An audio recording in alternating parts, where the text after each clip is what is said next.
જય માતાજી, મારું નામ રુદ્રરાજસિંહ ઝાલા છે।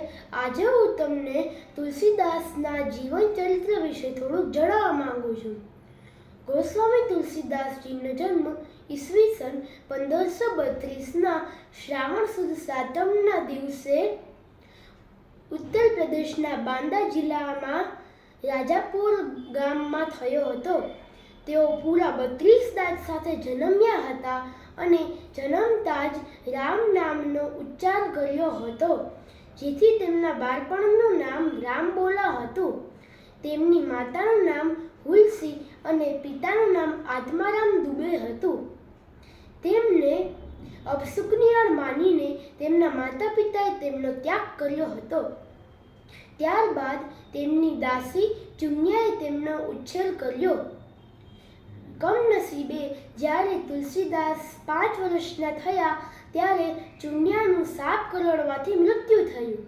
ત્યારબાદ ગુરુ નરહરિદાસજી ચિત્રકૂટ પર્વત પર પોતાના આશ્રમે તેમને શિક્ષા આપી। તેમના લગ્ન રત્નાવલી સાથે થયા। તેઓ તેમને ખૂબ જ પ્રેમ કરતા હતા, પણ પત્નીના ગુસ્સાને કારણે તેમને વૈરાગ્ય આવી ગયો અને તે સાધુ બની ગયા। જ્યારે અકબરે તેમને જેલની સજા આપી ત્યારે તેમણે હનુમાન ચાલીસા લખવાની પ્રેરણા મળી।